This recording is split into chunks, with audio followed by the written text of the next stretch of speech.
from the year 1978 in the Boston Globe. Candlepins against Athletics. It was just another quiet Saturday at the Continental Cafe on Belmont Street, Watertown. Everybody who was anybody was there, waiting for the 2 p.m. college football game.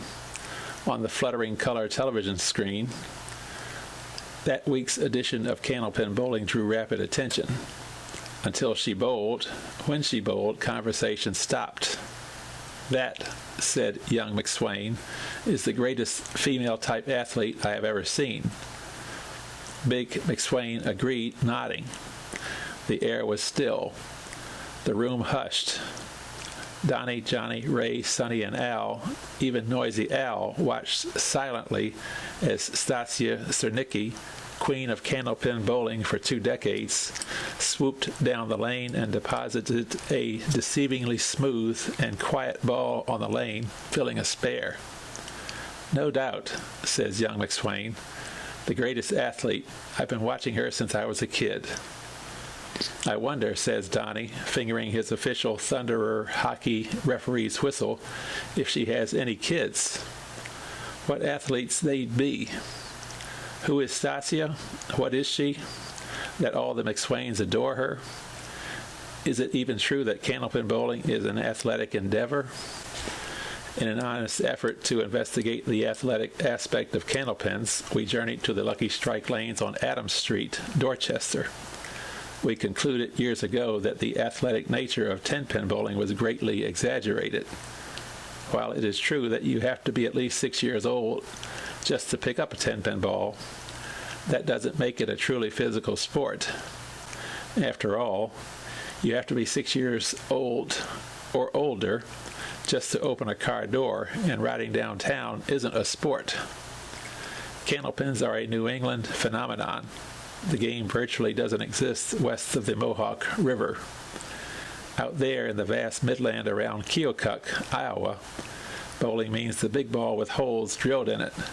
Here, bowling is the little ball, 4.5 inches in diameter, about the size of a softball, and its maximum legal weight is a mere 2 pounds, 3 ounces. Anyone can pick one up, and anyone can toss it down the alley. What Stasia Czernicki does is not physically difficult.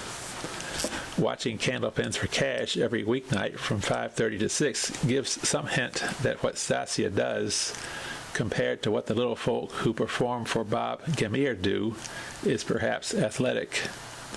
Candlepins for Cash is the gong show, the community auditions of bowling. Don Gillis's long-running Candlepin Bowling, where the Stasias of the world bowl, is the big time. The Lucky Strike Lanes is a neighborhood establishment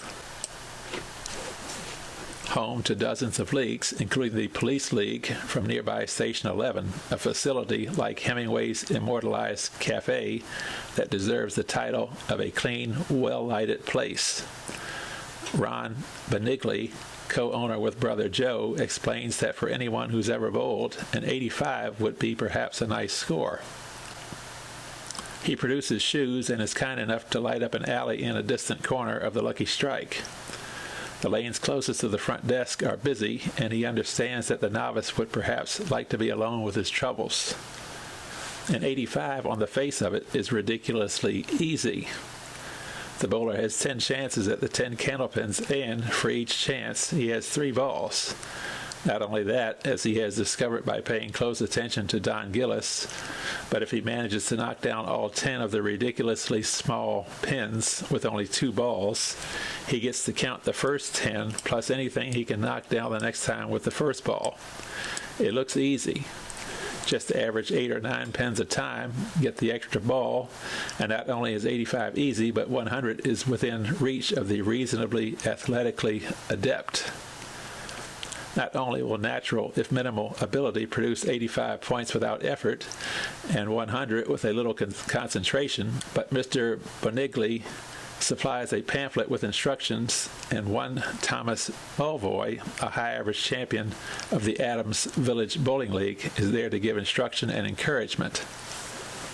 The first thing he discovers is that this person of normal ability is capable of throwing the ball 3 different ways: straight, curving left, and curving right. This would be useful, except that the novice has no way of predicting which of the 3 types he is throwing.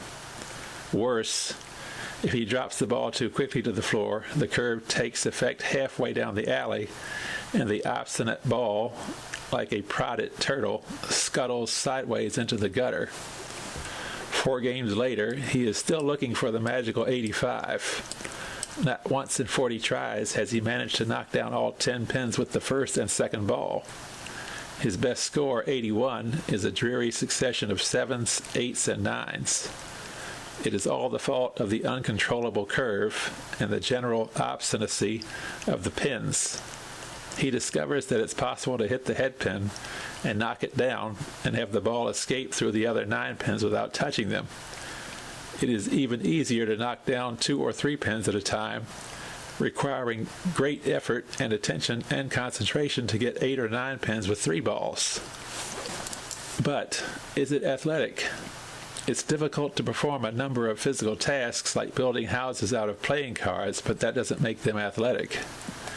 He concludes it is what, after all, are the common components of all sport: a sense of rhythm, a sense of force, a sense of balance. Like any one of the 3 for any fraction of a second as you step down to the bowling line, and the ball does any one of a number of annoying things. And the last element of a sport is understanding of strategy.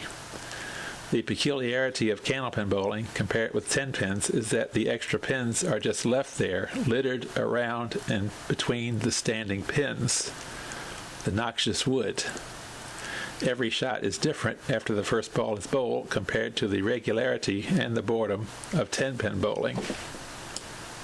Looking at 4 scores, 69, 79, 73, and 81, he concludes that Mrs. Czernicki is very possibly one of the greatest athletes he has ever seen.